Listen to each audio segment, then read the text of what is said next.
Ever wondered how one country can profoundly shape another, even across a vast ocean? Let's travel back in time to the 7th century, when Japan looked across the sea to its colossal neighbor, Tang China, a beacon of civilization. For nearly 200 years, Japan sent ambitious delegations, known as the Kentoshi, on Perilos, their mission to absorb everything they could from the Tang dynasty, its laws, its culture, its technology, and bring it back to transform their homeland.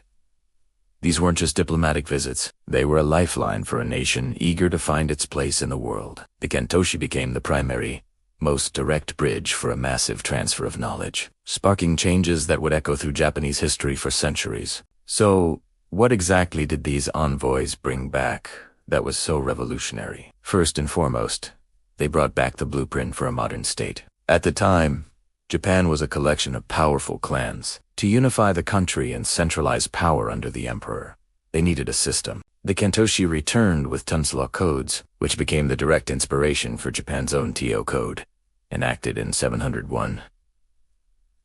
This wasn't just a simple copy-paste job. While they adopted the Tang's idea of a centralized bureaucracy, they cleverly adapted it to fit their own unique social structure and Shinto beliefs. This led to the creation of the 2 councils and 8 ministries system, a governmental framework that would define Japanese politics for centuries. It was the birth of the Ritsuryokaka state, governed by Lowell, thanks to the knowledge ferried across the sea. Imagine arriving in Japan's new capital, Hyokyo, in the 8th century.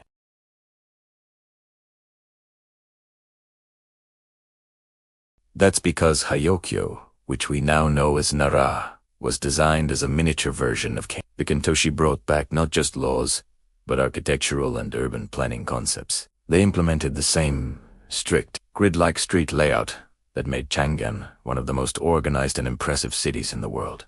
But again, Japan adapted. The city walls and moats in Nara were far less imposing than those in China. This small detail tells a big story. It reflects a society with less internal conflict and a different set of defensive priorities. It shows how the Japanese were selectively borrowing, taking the grand vision of a planned capital and tailoring it to their own reality. The very streets the Japanese walked on were a testament to the influence of these missions. Beyond politics and city planning, the Kentoshi missions triggered a cultural explosion. Among the envoys were students and monks, hungry for knowledge. They immersed themselves in Chinese literature and language, and when they returned, they brought with them the power of the written word. The use of Chinese characters, or kanji, became widespread among the elite. The first ever collection of Chinese poetry, composed by Japanese poets, the Kafusa, published in 751, is filled with verses that echo the style and themes of famous Tang's poets. This was more than just imitation. It was about joining a larger cultural conversation. At the same time, Japan felt the need to solidify its own identity. Inspired by the grand historical records of the Tang dynasty, the Japanese court commissioned its own national histories, the Kojiki and the Nihon Shoki. By documenting their own myths, legends, and lineage, they were asserting that Japan, too, had a proud story worth telling.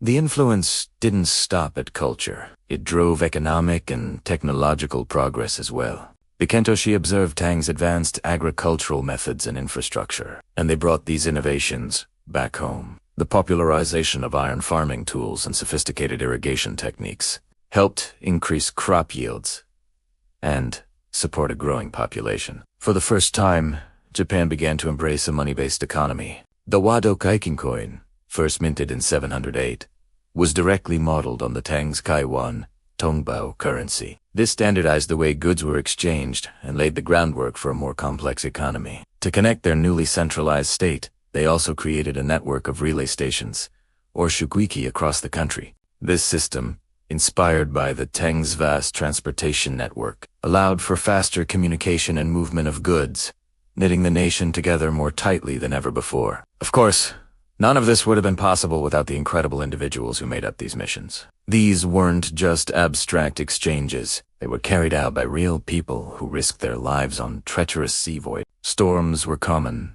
and many ships never reached their destination. Yet, the thirst for knowledge was stronger than the fear of the unknown. Tekibi no makibi, a scholar who spent a staggering 17 years. In China, he returned to Japan a master of Chinese classics and political strategy, becoming a key advisor to the imperial court. His knowledge directly shaped Japanese policy. Then there was Abe no Nakamaro, a man who not only studied in China but excelled so much that he became a high-ranking official in the Temp's government itself. He became a close friend of famous poets like Li Bai and Wang Wei. Though he longed to return to Japan, he was never able to, and he died in China. Yet, his life served as a living bridge between the two cultures, a symbol of the deep, personal connections forged by these missions.